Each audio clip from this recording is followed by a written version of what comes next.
बातमी नागपुरातून। आता राज्यातील पेट्रोल डिझेल ग्राहकांसाठी एक धक्कादायक बातमी आहे। येत्या काळात पेट्रोल पंपावरील ऑनलाईन पेमेंट हे बंद होण्याची शक्यता आहे आणि त्याची सुरुवात आता नागपूरपासून झाली आहे। नागपूरच्या पेट्रोल पंपावर येत्या 10 मे पासून डिजिटल पेमेंट स्वीकारले जाणार नाहीत।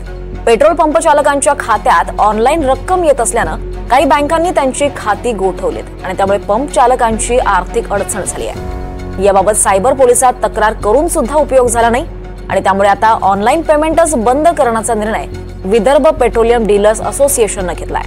येत्या 10 मे पासून नागपुरात पेट्रोल डिझेल पंपावर कोणतेही पेमेंट हे ऑनलाईन पद्धतीने स्वीकारले जाणार नाही।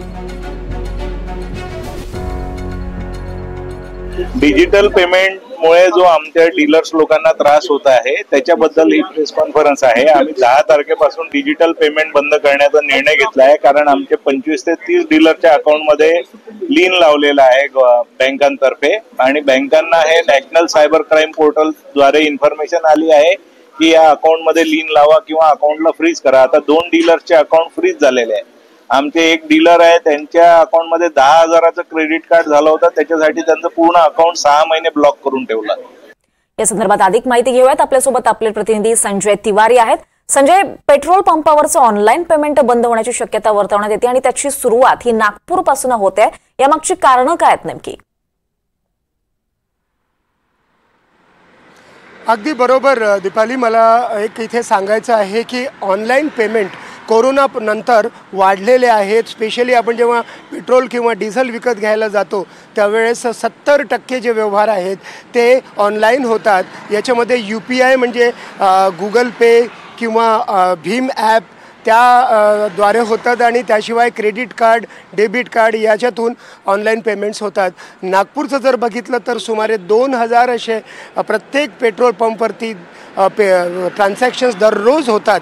मात्र आपल्याला हे सुद्धा माहिती आहे की आता ऑनलाईन बँकिंगचा आणि डिजिटलच्या माध्यमातून कितीतरी घोटाळे होत आहेत, सायबर घोटाळे होत आहेत आणि आता नॅशनल सायबर क्राईम पोर्टलद्वारे बँकांना थेट ईमेल पाठवून अशा काही ट्रान्झॅक्शन्स झाले तर ती रक्कम गोठवण्याचा आदेश देण्यात येतो। बँकेला माहिती नसतं की हे कशामुळे होत आहे, पण केंद्र सरकारच्या गृह मंत्रालयाच्या अखत्यारीत असलेलं नॅशनल सायबर क्राईम पोर्टलकडनं ईमेल येतो, त्यावेळेस त्यांना ती रक्कम गोठवावी लागते।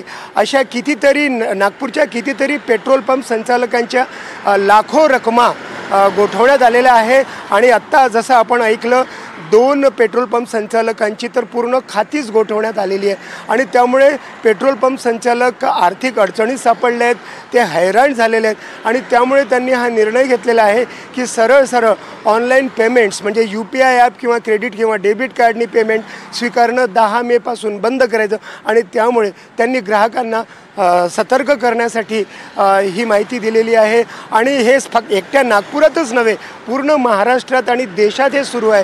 त्यामुळे येत्या काही काळामध्ये महाराष्ट्रात सुद्धा पेट्रोल पंप संचालक पेट्रोल आणि डिझेलसाठी ऑनलाईन पेमेंट्स घेणं नाकारतील अशी शक्यता निर्माण झालेली आणि त्याची सुरुवात नागपूरपासून झालेली आहे। दीपाली, निश्चितच संजय, त्यामुळे आता सामान्य नागरिकांना सगळीकडे डिजिटल पेमेंटची सवय लागली असल्यानं थोडीफार कॅश मात्र बाळगावी लागणार आहे। धन्यवाद या सगळ्या सविस्तर माहितीसाठी।